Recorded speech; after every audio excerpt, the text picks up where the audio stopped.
allá afuera. Y para que explique ese concepto, le voy a pasar la palabra a Marcelo. Si me perdona la Angélica, porque le tenía algunas preguntas a ella, pero la vamos a dejar para el final. Y a ver si Marcelo nos puede contar un poquito sobre el modelo de los contratos de impacto social y lo que están haciendo desde la Fundación San Carlos de Maipo también para impulsar ese modelo y echarlo a andar en Chile. La verdad es que cuando uno habla de los contratos de impacto social, nunca debe olvidarse que esto no solo tiene que ver con un instrumento, sino que tiene que ver con qué es lo que queremos lograr cuando juntamos al mundo privado y al mundo público. Y ya lo decía Martín, o sea, acá estamos llevando desde los márgenes de la política pública al corazón de la política pública a muchos sectores que hoy día están en una situación de vulnerabilidad social importante. Y pasa que la política pública muchas veces también es ciega para estas desviaciones estándar, por así decirlo. Empieza a mirar el promedio, empieza a mirar aquellas cosas que requiere el gran número de la población. Y se nos pierden estos márgenes que son tan fundamentales. Cuando de repente empezamos a pensar en la realidad de 900 niños que están en situación de calle, o de los 560.000 niños que están o no fuera del sistema escolar, o de los 80.000 que desertan del colegio, o de los 4.000 que están en explotación sexual, o de los niños que están en el Sename. Entonces empezamos a ver una cantidad de grupos específicos que en los grandes números no llegan a la política pública. Y lo que hacen los contratos de impacto social es entrar justo donde está esa brecha, llegar a donde está la frontera, establecer un mecanismo que permita que podamos hacer visible a aquellos que están en los márgenes.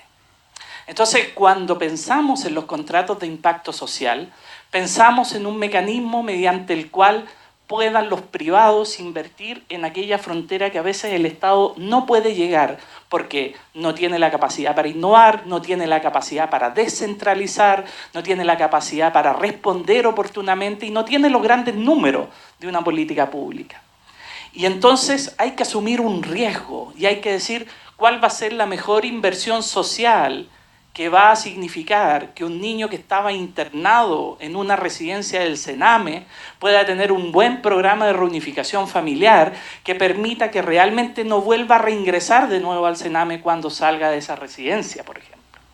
Entonces ahí la mirada empieza a ser respecto no solo de llegar a estos grupos que hoy día no son visibles en la política pública, sino que llegar con procesos de calidad que garanticen resultados. Pero para poder hacer eso, necesitamos no estresar las capacidades que tiene el Estado para invertir en situaciones de mayor riesgo y necesitamos convocar a agentes privados que estén dispuestos a aprobar esas metodologías, a garantizar esos resultados, a implementarlos adecuadamente. Y ahí es donde nace el concepto del contrato de impacto social desde un ecosistema, tal como decía la Cote. O sea, acá establecer políticas top-down no sirve.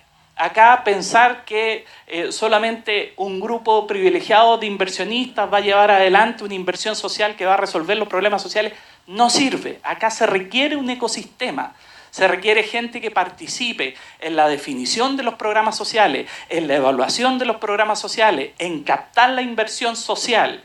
Y pongámosle siempre el apellido porque no son inversionistas típicos, son inversionistas que están dispuestos a obtener una rentabilidad que a veces es menor que la del mercado, o tradicionalmente es menor que la del mercado, compensada por el impacto social que generan. Es decir, su rentabilidad está asociada a generar un impacto positivo y a recibir un retorno que es menor que el retorno de mercado. Y entonces cuando logramos captar a ese inversionista que está dispuesto a hacer ese trade-off por generar un beneficio social, cuando logramos tener un Estado que se da cuenta que en la medida que aborda este grupo objetivo sobre el cual queremos trabajar va a lograr ahorros significativos, porque esta es otra condición. Si el Estado no se ahorra lucas, si el Estado no está generando un beneficio que compense la inversión social, no tiene ningún sentido. Es decir, tenemos que ser costo eficientes. El contrato de impacto social se sustenta en la costo eficiencia, que el beneficio que se va a generar va a significar un beneficio mayor para aquel que es el pagador final, que es el Estado finalmente. Y en consecuencia, lo que se logra a través de este ecosistema es tener programas que tengan evidencia de resultados, tener inversionistas que están dispuestos a compartir su rentabilidad con el impacto que generan, tener un Estado que logra tener ahorros significativos y finalmente tener servicios de evaluación, de medición que van dando garantía de que esto funciona.